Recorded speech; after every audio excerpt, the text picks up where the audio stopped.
2 million pounds coral castle created by one single man using pyramid building technology.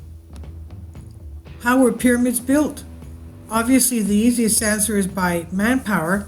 It's still unacceptable in the mainstream that our ancestors would have achieved technology more advanced than us thousands of years ago.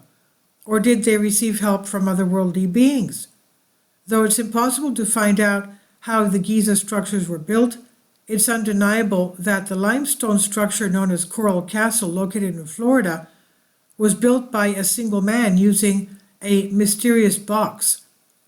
In unincorporated Miami-Dade County, Florida, in the United States, there is Coral Castle, an enigmatic monument that's considered to be one of the most mysterious and fascinating structures of the 20th century. Coral Castle was sculpted by one man, Edward Leedskalnin, in the early 1900s. Nevertheless, many people find it unbelievable that this 100-pound man, who was just a little bit more than 5 feet tall, was able to move, carve, and manipulate more than 1,100 tons of stony coral. Edward Leedskalnin was born in Latvia in 1887 and died in Miami on December 7, 1951. He was a Latvian immigrant educated in a family of Freemasons from 1920 to 1940. With voluminous pieces of limestone, he built Coral Castle, originally known as the Rock Gate. At the age of 26, Leedskalnin was engaged to his 16-year-old fiancée, Agnes Skufts, in Latvia. One day before the wedding, she suddenly decided not to marry him, and the reason is not known. Heartbroken, Leedskalnin decided to emigrate to North America, and in the winter of 1922 to 23, after allegedly contracting tuberculosis, Leedskalnin moved to the warmer climate of Florida, where he purchased an undeveloped parcel of land in Florida City, which at the time was less inhabited. And once in Florida City, Leedskalnin decided to build a massive structure that he called the Rock Gate. It kept him busy from 1923 to 1936, with the hopes that his ex-fiancée would fall in love with it and with him as well. Now, the construction itself was developed secretly at night, which generated a legend of the flying coral stones. Among the rumors, it's mentioned that some children would have secretly seen that Leedskalnin made the stones float like hydrogen balloons. He made use of chi energy in a black box and moved the stones as he sang to them. Sang to them? According to Jose Ballard's biographical text, Leedskalnin claimed that he had unlocked the mystery of pyramid construction by making the stones lighter. The massive long-term effort was a true monument to his lost love, the wife he never had, and the heart he left in Latvia.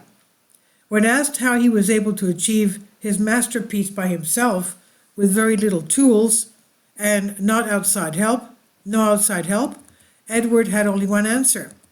I understand the laws of weight and leverage, and I know the secrets of the people who built the pyramids, referring to the Great Pyramid of Giza in Egypt, of course.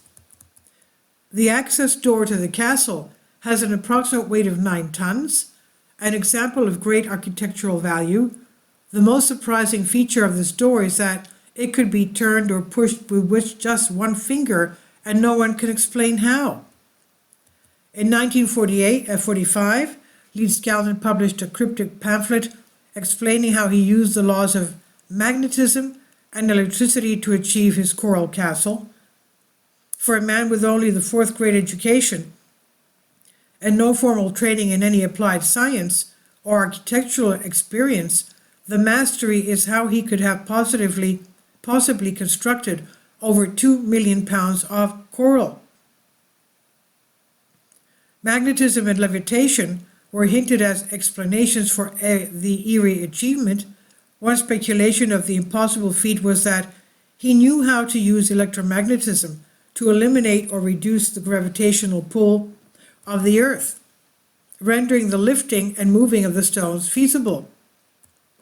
Apparently, Lidscallan was turning his apparatus to alter in some way the structure of the stones. Lidscallan claimed that all matter was being acted upon by which he called individual magnets.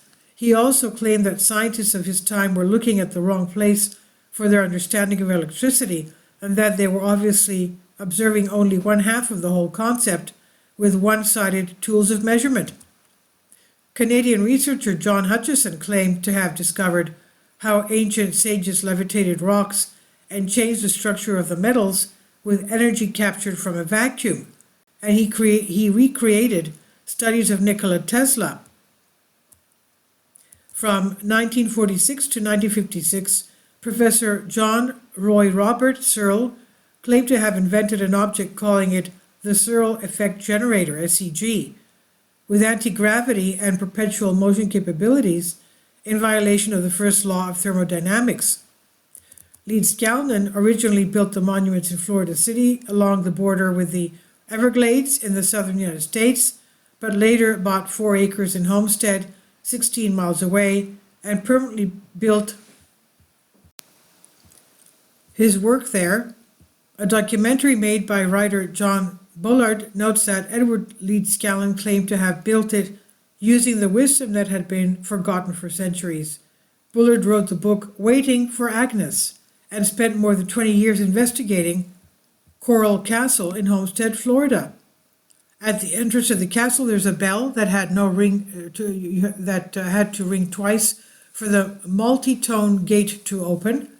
Built with a colossal weight, it used a central point to fix it between 2 stones, allowing it to rotate with a single finger. When it was investigated what supported this door, it was discovered that it had only a tiny stone of unknown material underneath it. Inside the castle, the tallest stone is T-shaped, like the Stonehenge stones. Bullard believed that by doing so, Lidscallan was conveying the secret of Stonehenge and the understanding of the forgotten secret science. The castle is situated on 3 acres, and the structure itself, consisting of walls 8 feet tall, makes up just less than an acre. It's divided into several sections, including a 2-story stone tower where Lidscallan lived without running water or electricity. The cramped top floor was his living quarters.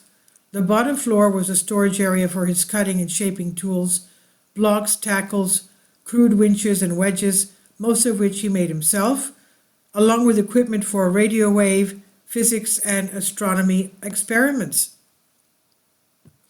There is a 13-ton, 20-foot-long table surrounded by 10 chairs that Lidscallan carved into the shape of Florida, and besides, there is a stone sundial he used to tell time with. There are other stones that refer to the power of the moon's effect on earth and water. Some are shaped like a pool, and another is shaped like a ladder that descends into the water. Even Saturn is reflected in one of his monuments. In the throne room, there is his 5-ton rocking chair, and next to it are smaller thrones for Agnes, a child and a mother-in-law.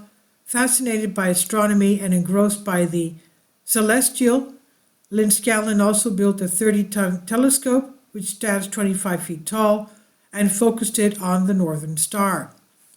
And this is by House and Wise by Vicky Verma. Please leave your comments. Thank you for your support. Kindly support my Patreon account. The daily posts are 5 videos daily, and they are totally different from what I have on my YouTube channel. Thank you so much for your support and that you find all my content so interesting. You'll find the Patreon account details in the description box below.